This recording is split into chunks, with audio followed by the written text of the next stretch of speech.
about building who you are and what you want to become and what you want to accomplish in life. And now we are going to go about the how, which is the foundational work and the preparation work you need to do in order to accomplish this goal and dream here. So what are some foundational work that you need to do? And I'm going to flip you back to that other screen. Unfortunately, the slide here doesn't quite work for this with this computer, so. Okay, so this is the best way I can give you here. You might not be able to see most of this, but there are different pillars and foundations of your life. Okay, there are about 8 different areas of your life that are critical foundations that make your whole life stand. Kind of like a building. There's foundations to a building, right? There's many pillars to make something stand. If one of the pillars are off, well, you're still okay, but it's becoming unstable. 2 of the pillars are off, 3 of the pillars are off, the building will eventually collapse, right? And that's the same thing with life. What are some of the pillars of life, right? Spiritual core values, your health, your self-image, how you feel about who you are, your inner circle, which is your family, right? People that you're closest to, how your relationships are within there, your network, which is your how do you keep friends with people, who do you keep around you. That's a huge foundation, because who you hang out with holds you that way, right? And if you don't want your kids to be on drugs, then make sure they're not hanging around people who are on drugs. Even if you taught them that drugs not good, and they even believe that growing up, but if they hung out with those people year after year after year, eventually they'll try some. And when they try some, that's a problem. And then they'll try more again and try. And we all understand that. Does that ever change when we're adults? No, it's the same thing. Who you hang around often, you become. So who you choose as a friend is a huge foundation in your life. Finances, right? So how you manage your money, your finances, is a huge part of your life. If you are broke and bankrupt, that'll also topple the rest of the foundation, including your family, including your friends, right? Surroundings is your environment. That has a lot to do with your success. Where you live, not even the place you live, is it a great environment? Is it a uplifting, motivational environment versus is it something that gets you down? I'm coaching somebody right now that have that situation at home. She says, every time I go home, I just get so drained, and I have to take a couple of days to do nothing because the roommate I'm living in, they're messy, they don't do any, and they're always watching YouTube videos all the time, they're just not motivated, and their clothes all over the floor. I just don't feel like I want to do anything when I'm around home. And so there's a problem with their surroundings, and that will also a pillar that will topple their life, that will fall. And the last one I talk about here is social consciousness. Social consciousness is just like we all need to be doing something for other people for us to truly feel good about who we are. Because at the rest of our life, if it's just about self, your life will crash. People go through midlife crisis because of that, right? So all these ones are all very important, individually very important, and they all affect the other ones as well. Okay, so that's very important. So that is the foundations. So these are things you want to prepare, and the skills related to that. So as an example, if I want to have a good family, do I not need to have good communication skills? Right? You need good communication skills. So those are the skills related to these foundations for you to accomplish the dream of what your life wants to become. Do you see that? Now you're starting to see those 2 circles there. If you begin to just focus on working on these things right here.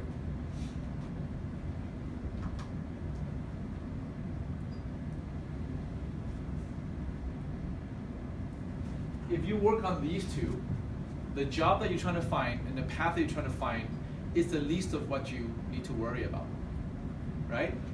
What is the most significant piece of you getting here? Was it the bus, or was it you figuring out where you want to go? You figuring out the destination of where you want to go, and then you finding a GPS, a guide, if you will, the preparation. If you have the destination and you're prepared, the one that takes the least thinking is which bus to get on and which SkyTrain to get on and driving, right? The most thinking is where is it, figuring that out, punching it in a map, having a guideline, and then going is not the hardest part. The hardest part are the first 2. When you learn the first 2 and master the first 2, who you are and what you're meant to become, And then of course, how do you get there, which is preparing the skills in your life, learning the things you need to learn. The third one is a piece of cake compared to the first two. You will have people start to recognize you everywhere you go. That's what happened to me. My mentor helped me focus on this one and this one. And as I found better jobs all the time, you know what? How I found better jobs? Every job I had zero experience. Zero experience in that job. So my first job, I talked about that experience. And remember how I talked about how I went through an interview, they hired me, and then 2 years later, the company closed down in Vancouver, they moved to somewhere else. They offered for me to fly to the US and live there, but I didn't want to, so I refused it. And so I was looking for work, and this was 2001 again, around 2001, 2002, somewhere there, and recruitment agency. I was looking at a job where it was like a job agency, and that was the worst time for a job agency. And the lady who was hiring me, or who was interviewing me, she goes, yeah, you know what, right now is not a great time. I thought I'd put the ad out there to see if I want to hire somebody for this, but thinking of the economy, I've changed my mind. I don't think I need that role anymore. I like you, I think you're decent at it, but I'm not sure if I want to even invest into that role and hire somebody for that. So I came back and I was disappointed. I called my mentor, my coach, right? And he taught me this. He goes, call her back and offer her this. So I called her back and I said, so-and-so, I know that you don't really need this role right now, but obviously you put it on, so you sort of need it, sort of not, right? You're on the edge. What if I can just prove to you what I can do for your company, and I will work for the first month for free, right? Now, no one even offered that in their whole, see, it was because of guidance and mentorship. It was because of this. How is mentorship for me? Someone mentoring me to become better, to think different, to have different skill sets. Because of that, I got the job. This was not hard, even in the worst economy. This is not hard when you have these two things. You got to feel the motivation, and you got the guidance to get there. Then this one becomes a piece of cake. Just listen to these two things, right? And so I offered that, and she paused because no one's ever probably offered that before. She goes, this person's very motivated, and she recognized. People will recognize motivation more than your skill. And I didn't have a lot of skill what she's looking for either in that job. And so she recognized how motivated I was, and she said, okay, come in for an interview. Can you come in this afternoon? So I came in this afternoon, and on the spot I was hired. And she goes, and by the way, I'll pay you for the first month. I'm not gonna have you work for free. So she paid me. And I did decent in that. So that's learning the skills. Learning how to think different, that's part of the skills. That's the foundation of preparation you need to have in your life before you can even qualify for a job. So often, every job course you've been to, most of the job courses and programs you've been to teach you skill sets and accounting skills, engineering skills, this skill and that skill. And I'm not saying that's not important. That's part of what you need. But that's only one piece of it. The bigger piece of it is you. You remember, you're dealing with human beings. You're not dealing with the company. You're dealing with somebody who decides for the company, which is an organization of people, right? They decide if they want to hire you or not. So you have to be the one that you got to, it's a feeling people get. It's an overall picture that you come across. You have your energy that you come across. You're sitting here, you're emitting an energy that you don't even know, right? Whether you understand something or not understand something, most people who sit across from you can tell, right? So that's, working on that is more important. Working on little things like, how do you come across, right? Are you paying attention with people when they're talking to you? Are you looking them eye to eye? And these are things that I have to learn. As simple as it sounds, most people in society, I teach people how to network. Majority of them, 95% of them, fail in that area, right? We're decent with people, we know how to shake hands, but great people skills is all you need to get most things done. You shake someone's hand, you look them in the eye, and you pay attention, and you give them active listening, active feedback. That's another workshop I used to do here at Success, and it was on networking and on how to have people skills and communication skills.